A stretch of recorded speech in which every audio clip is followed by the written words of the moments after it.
The Barbary Wars, 1801-1805. Off the shores of Tripoli, Marines again made their mark. Lieutenant Presley O'Bannon and a small force of Marines with a mercenary army marched 600 miles across the desert to capture the city of Derna. This heroic act is commemorated by the Mameluke sword, carried by Marine officers to this day. It was here the phrase "to the shores of Tripoli" was forever etched into the Marine hymn.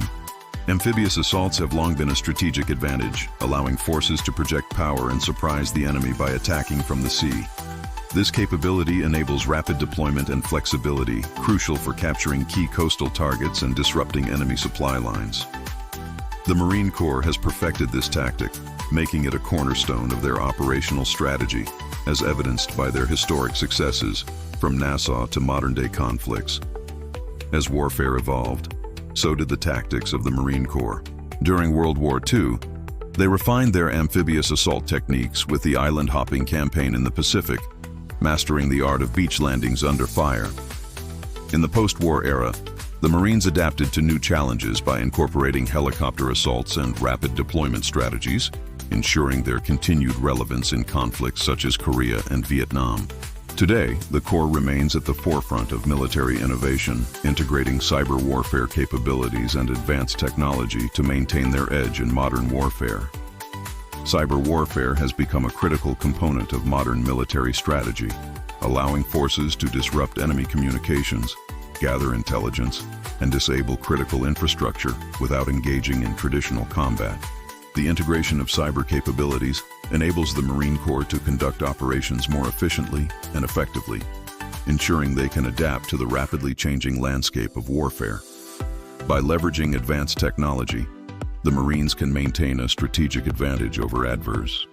The War of 1812, perhaps the most iconic moment of the Corps' early history, came aboard the USS Chesapeake.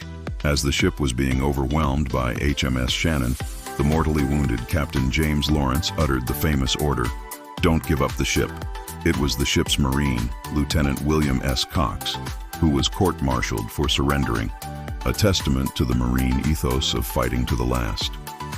This era also solidified the reputation of Marine marksmen firing from the fighting tops of sailing ships. During the War of 1812, Marines played a critical role in naval battles, providing precision fire from the ship's rigging, known as the fighting tops. Their marksmanship was crucial in close-quarters combat, as they targeted enemy officers and sailors, disrupting command and control on opposing ships. This period helped to further establish the Marines' reputation as elite sharpshooters and indispensable components of naval warfare.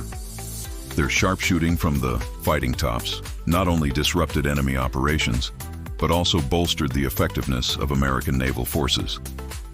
This period marked a significant evolution in the Marines' role, solidifying their reputation as a vital force in maritime combat and laying the foundation for their enduring legacy in naval history. Their ability to deliver precise and effective firepower from elevated positions gave American forces a strategic advantage, often turning the tide in critical engagements. This legacy of adaptability and marksmanship continues to define the Marine Corps, reflecting their enduring commitment to excellence in combat and their pivotal role in shaping naval warfare. The Mexican-American War, 1846-1848. The Marine assault on Chapultepec Castle, guarding Mexico City, became a pillar of Corps legend. The fierce battle and the Marines' role in securing the halls of Montezuma provided the second immortal line of their hymn and cemented their identity as America's premier assault force. Following the Mexican-American War, the Marine Corps continued to evolve its tactics to meet new challenges. During the American Civil War, the Marines adapted to ironclad ships and riverine operations, expanding their expertise beyond traditional ship-to-ship combat. In the late 19th and early 20th centuries, the Corps refined its expeditionary capabilities, engaging in small wars and interventions in places like Haiti, Nicaragua, and China, which honed their skills in counterinsurgency and unconventional warfare. The Marine Corps' adaptability continued into the 20th century, as they played pivotal roles in World War I and the SEAU, particularly in amphibious assaults like those at Guadalcanal and Iwo Jima. These operations showcased their ability to execute complex, large-scale landings under fire, further solidifying their reputation as a versatile and elite fighting force. The tempering of the modern Corps. While these 19th century conflicts defined their spirit, it was the brutal, industrial-scale warfare of the 20th century that forged the modern few and the proud. World War I introduced Marines to new technologies like machine guns and tanks, which transformed battlefield tactics. In World War II, the development of amphibious vehicles and aircraft carriers enabled the Marines to execute large-scale island-hopping campaigns across the Pacific. The modern era has seen the integration of advanced communication systems and precision-guided munitions, allowing for more coordinated and effective operations. World War I. Battles like Belleau Wood, 1918, were a crucible. Here, the Marines' relentless attacks against entrenched German positions earned them a new nickname from their enemy, Teufelhunden, devil dogs. Their ferocity and discipline became the stuff of legend. The bravery and tenacity displayed by the Marines during World War I, particularly at Belleau Wood, became central to their identity as an elite fighting force. This battle demonstrated their ability to adapt to the harsh conditions of modern warfare, solidifying their reputation for toughness and effectiveness. The moniker Devil Dogs became a badge of honor, symbolizing the Corps' indomitable spirit and setting a standard for future generations of Marines. World War II. From the bloody beaches of Tarawa, Iwo Jima, and Okinawa, the Corps perfected the large-scale amphibious assault against fanatical opposition. The iconic flag raising on Mount Suribachi became a symbol of American resolve, born from Marine sacrifice. The Gulf War showcased the Marines' adaptability to new technology and modern warfare.